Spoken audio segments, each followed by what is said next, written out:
I don't think we'd have the business today that we've got if we didn't have social media. You know, people thought the insurance industry would all go online. We've still got insurance brokers. People thought travel agents would all go online. We've still got travel agents. I think we've got to stop using the term high street and online, haven't we? Because I think that's the thing. It's just, are you a proper estate agent? Are you incentivised to sell houses? Or are you incentivised to sell advertising space? And how are you finding the market right now with all the things going on with Brexit uncertainty and possible recessions and tenant fee ban? And, all the noise. Yeah, all the noise. Yeah. How are you finding it? Yeah, we're finding it okay, to be fair. I mean, we're busy, lettings-wise we're very busy all the time. There's plenty of tenant demand. I think we're still selling properties here. There's certainly still transaction levels going on. And I think people have got a bit bored of the whole Brexit thing. So I think we saw a real stall back in April when it was initially that was going to be the deadline for Brexit. But when they extended it to October, I think everybody thought, well, I can't put my life on hold for much longer. And the tenant fee ban, is that something you've overcome quite smoothly? Has it been an easy transition for you? Yeah, I mean, we kind of did quite a lot of work in the run up to the ban, so I think we were quite well positioned and well prepared for it. So we put some of our management fees up by 1%, which we didn't have any complaints from our clients. We just explained to them the reasons why. And to be fair, we hadn't put our fees up ever since we started the business, so it wasn't a huge shock to clients. Walking through Chelmsford, it's obviously a very competitive city. Yeah. Lots of agents. You've got the likes of Belvoir, Martin & Co. Just walking down to your office, you've got Countrywide here with Best OEs and all the rest of it. So how do you differentiate yourself and stay alive with so much competition and such a variety of different franchises and corporates as well? Yeah, I mean, there's if you look on Rightmove, there's 70 agents listed for Chelmsford. Because we're independent, we can do what we want as long as it's legal and ethical. There is no computer says no here, so I think that's one thing that means we're a bit more mobile than some of the corporate agents for sure. We heavily network, so me and Matt, my brother and my business partner, we're heavily into the business community here. And we run some networking groups and we attend some breakfast networking and that sort of thing. So we get a lot of referrals out of that, and our business is heavily referral based. And in terms of your sales division, so you sell properties as well, obviously. Have you noticed that your fees are under pressure still from the likes of Purple Bricks and the 70 other agents you've got that you're competing with? Or have you, because some fee member agents have seen their fees start to increase where the market's got a bit tighter actually and it's got a bit more difficult. What have you seen on the sales side? The general fee range is normally around 1% in Chelmsford, which is is a fair fee. It's not cheap, it's not expensive, but there's definitely there's always a downward pressure on it. Although I think the Purple Bricks, people are starting to see that for what it is now, as in an ineffective model of selling houses, because actually, as we all know, their business model is to list houses, not to sell them. And I think that's starting to get through to the public now, because I'm having more conversations with people who are seeing bad reviews for them, or who are realising that actually I'm not, it sounds great, I'll pay 900 quid and get my house on the market, but that actually wasn't what I wanted to do. I wanted to move house. What would you say is the biggest challenge you face to grow the business? I would say gaining our sales market share, really.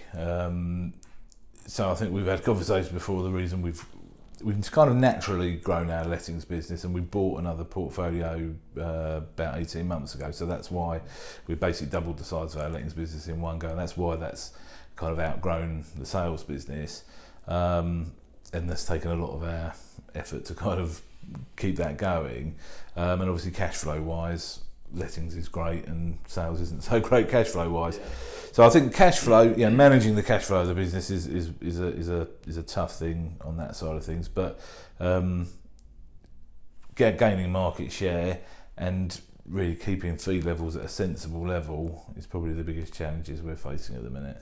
The competition around you, have you noticed that landscape changing at all in the last 18 months? Have you seen more agents coming in or less that's all disappearing? Yeah, so funny enough, I'd say that in the last sort of 18 months, 2 years, there's been only one new agent open up, which was a Century 21 franchise, and that lasted here less than 6 months, I think. I think we may see more and more of the smaller or independent letting agents possibly looking to sell. And social media is quite a hot topic at the moment, so you're quite active on social media. When did the sort of penny drop for you that you had to do it, and do you see a return on that? Is there any way of knowing that it's actually working for you? Yeah, absolutely. I mean, social media has been a massive part of our business since we started, so we kind of, the penny dropped for that, I guess, as soon as we started the business. Right. And I don't think we'd have the business today that we've got if we didn't have social media, because there's no way to reach that many people at that low cost anywhere else. So it's been massive for us.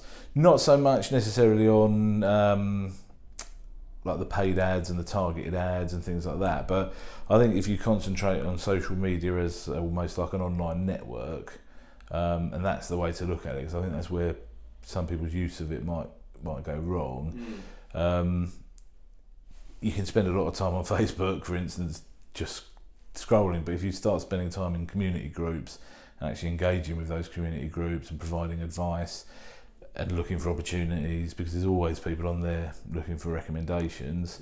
And that's one reason we heavily invest in going to like business networking events, because if you go on to some of the community groups that people ask for an estate agent in Chelmsford, you will see Charles David Casson like outperform anybody else for recommendations.